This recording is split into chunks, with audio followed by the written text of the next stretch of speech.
बिस्मिल्लाहिर्रहमानिर्रहीम। अस्सलाम वालेकुम दोस्तों, इस वीडियो में मैं आपको बताऊंगा कि जिस्म में खून की कमी हो जाना, जिसे हम एनीमिया कहते हैं, इसकी कितनी इकसाम होती हैं, यानी ये कितनी टाइप का होता है। एनीमिया की 5 इकसाम होती हैं। Number 1, pernicious anaemia.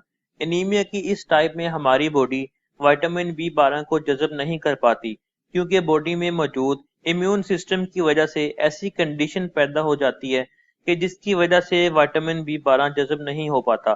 ये एक तरह का ऑटो इम्यून डिसऑर्डर होता है। इसीलिए अगर जिस्म में विटामिन B12 की कमी हो गई हो तो रेड ब्लड सेल्स की भी कमी हो जाती है। Number 2, aplastic anaemia.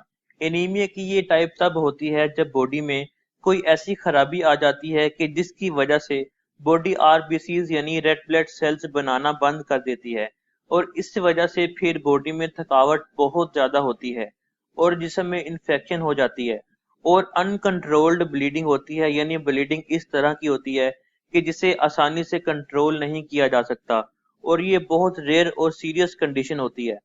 Number 3, haemolytic anaemia. ये एक तरह की जिस्म में खराबी होती है कि जिसकी वजह से जिस्म में जिस तेजी से रेड ब्लड सेल्स बनते हैं उससे ज्यादा तेजी से डैमेज हो रहे होते हैं, और इस तरह से रेड ब्लड सेल्स का तबाह हो जाना हेमोलिसिस कहलाता है, और इसकी वजह से जो एनीमिया होता है उसे हम हेमोलिटिक एनीमिया कहते हैं।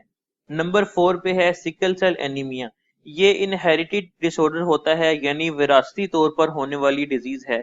इसमें क्या होता है कि आरबीसीज की शेप चेंज हो जाती है। आमतौर पर आरबीसीज गोल और फ्लेक्सिबल होते हैं, और इसी शेप की वजह से ये ब्लड वेसल्स में आसानी से मूव कर सकते हैं।